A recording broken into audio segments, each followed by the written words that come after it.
Ya, kita menyebut bahasa lidah itu sebagai karunia kan. Seperti pertanyaan tadi ya, karunia bahasa lidah.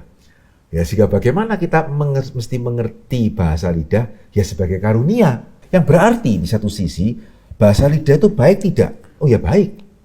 Ya karena yang namanya karunia itu berasal dari Tuhan, ya kan? Karunia itu merupakan pemberian yang Tuhan berikan kepada orang-orang percaya, kepada setiap orang percaya Tuhan berikan karunia ya sesuai dengan apa yang menjadi kehendaknya.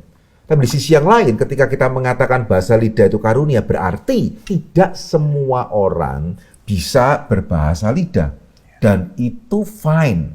Yang menjadi masalah ketika kemudian bahasa lidah itu dijadikan standar. Waduh, udah ada bahasa lidah ya. Berarti level kekristenannya kurang ini. Ya itu menjadi masalah itu. Ya kan berarti kita memakai karunia untuk menjadi standar.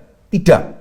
Gitu ya. Apalagi kemudian kalau bukan cuma sekedar menjadi standar kerohanian ya, tetapi sampai menjadi standar keselamatan. Wah, belum bisa bahasa lidah ya. Jangan-jangan belum sungguh-sungguh diselamatkan. Ini sangat serius ini.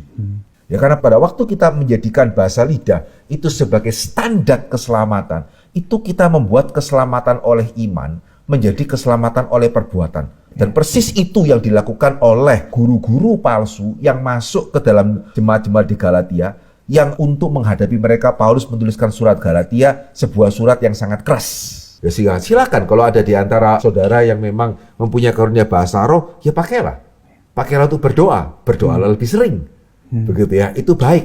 Tetapi, nah ini juga yang menjadi masalah, kalau kemudian dipakainya di dalam ranah ibadah. Publik. Dan dipakainya itu bersama-sama. Ya, dan tidak diterjemahkan.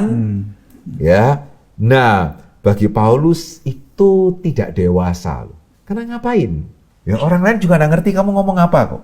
Kecuali kalau ngomongnya satu-satu dan kemudian ada yang mendapat karunia menerjemahkan bahasa roh. Itu baik. Itu membangun. Ya tapi kalau semua mengatakan bahasa lidah. Ya dan tidak semua orang bisa bahasa lidah. Ya dan kemudian yang tidak bisa bahasa lidah kemudian ya tidak bisa mengerti apa-apa. Ya di dalam bahasa Paulus ya dikatakan dia ingin kamu menjadi dewasa.